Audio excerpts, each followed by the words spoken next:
I promise you this will make your skin smooth and baby-like, and it's actually free.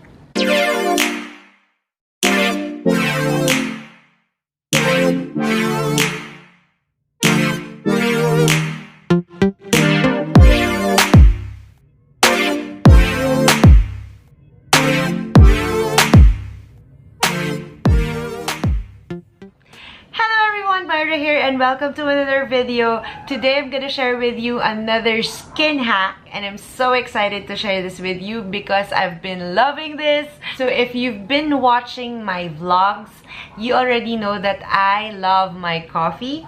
And well, ganyan talaga kasi Batanggenyo. I love my Barako coffee, and I still have my stash right here.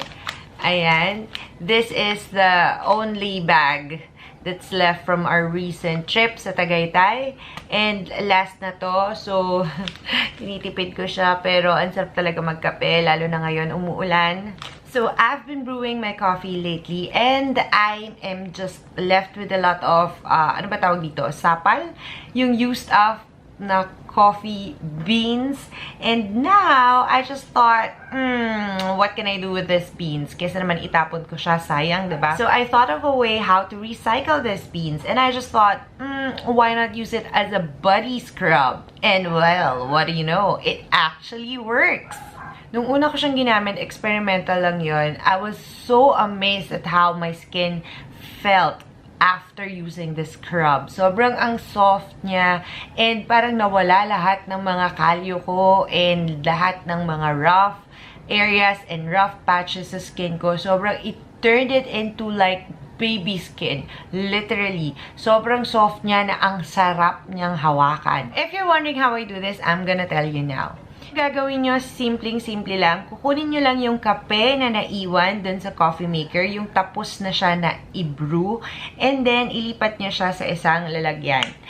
I have here yung nagamit namin yesterday, and this is what it looks like. Now, this hasn't been dried yet. Kung gagamitin nyo na siya agad, you can actually use this. Medyo slightly moist pa siya, kaya ayan o, dumidikit pa siya sa finger. If you're gonna use this right away, okay lang din naman. So, what I do is, whenever I do my shower, preferably sa shower, sa inyong bathroom, kasi this can be quite messy, kasi nahuhulog yung mga coffee beans. So, what I do is, magsasabon ako. And then, after kong magsabon, kukuha lang ako ng konti. Ayan. Baka mahulog siya. Ayan. Kukuha lang ako ng konti. And then, what I'm gonna do is, irarub ko siya against my skin. Just like that. Gentle circular motion. And what this does is, this exfoliates your skin. Ayan. Na-exfoliate niya yung inyong skin. So, natatanggal yung mga dead skin cells dun sa top layer ng skin. And while you're doing that circular rubbing motion, the coffee beans actually releases some oils that leaves that soft and moisturized skin underneath. So, pagkatapos nyong rub ang coffee sa inyong skin, what you're going to do is you're going to rinse it off. And after that, after rinsing off the coffee, papalitan niya yan ng very soft and smooth and baby-like na skin texture. And I'm so loving that texture. Ang sarap niyang hawakan. Para kang humawak ng skin ng baby. Promise! You can use this scrub all over the body. Pwede siya sa paa, sa talampakan, sa kamay, sa braso, sa kilikili, dun sa mga areas na medyo rough, like yung siko, yung tuhod, and it actually smoothens those areas. I actually even use this on the face, but syempre, ang ginagawa ko, gentle massage lang, gentle circular motions lang, so that it won't be harmful on the face at hindi siya masyadong abrasive sa face. But I actually love it This actually makes my face feel plump and soft and smooth kasi natatanggal niya yung mga dead skin cells sa face ko. I promise you, sobrang ganda nito. Pag ginamit mo siya sa talampakan, pwedeng hindi ka na magpa-foot spa because this is also detoxifying. Coffee is known to detoxify. So, maganda siyang gamitin sa talampakan, sa paa, para gawing pang foot spa. And believe me, hindi mo na kailangang scrub ng husto yung, anong tawag doon, yung mga lufa and yung mga pumice, hindi mo na kailangan ng ganun para sa yung talampakan, para matanggal yung mga rough edges, rough patches dun sa iyong paa. It will do the job perfectly. Sobrang perfect ng scrub na to sa mga areas na gusto mong maging smooth, especially sa tuhod at saka sa siko. Ayan o. Yung sa siko. Alam mo yung siko at saka tuhod, yung pag sobrang dry niya, pag natamaan siya ng ilaw, yung hindi siya nag-glow. Pero pag alam mong moisturized siya, para siyang may built-in na highlighter. Kasi nag-glow siya, parang ganyan. Ayan. Sobrang sarap at sobrang ganda nito sa mga areas na ganyan. Kasi talagang inaalis niya yung mga roughness dyan sa area na yan. So, I really, really love using this coffee scrub. And I highly recommend that you give it a try. Sobrang sulit gamitin ng scrub nito because after mong magamit yung coffee bean sa iyong pagkakape, itong mga natirang to na sapal or yung tira ng coffee bean, this is technically free.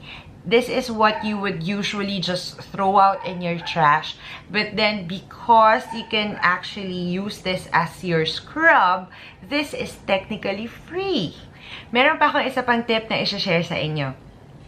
Now, etong ganito karami ng kape dahil nga heavy coffee drinkers kami. Ito yung amount ng coffee na nainom namin in like, I think, 2 days tops.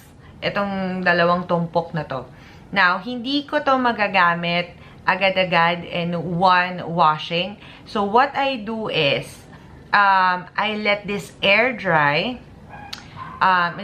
Sinespread ko siya ng manipis na layer lang. Ako, ang ginagawa ko lang, sa plate lang siya.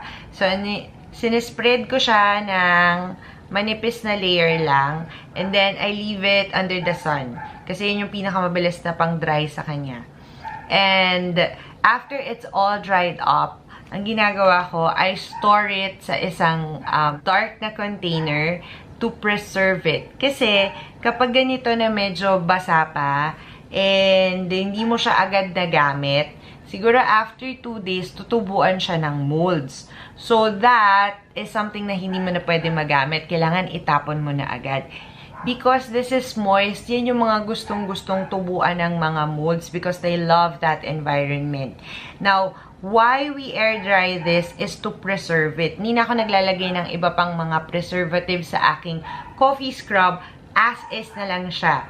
And to be able to preserve this, all I do is I air dry it. Kasi pag dry na siya, hindi na siya tutubuan ng mga mold. So that you can use even after several days pa. So in that way, pwede kang mag-stock ng mga used up na coffee beans for future use. I highly, highly suggest and I highly recommend that you give this hack a try because this will actually make your skin smooth and soft and baby skin-like with just one wash.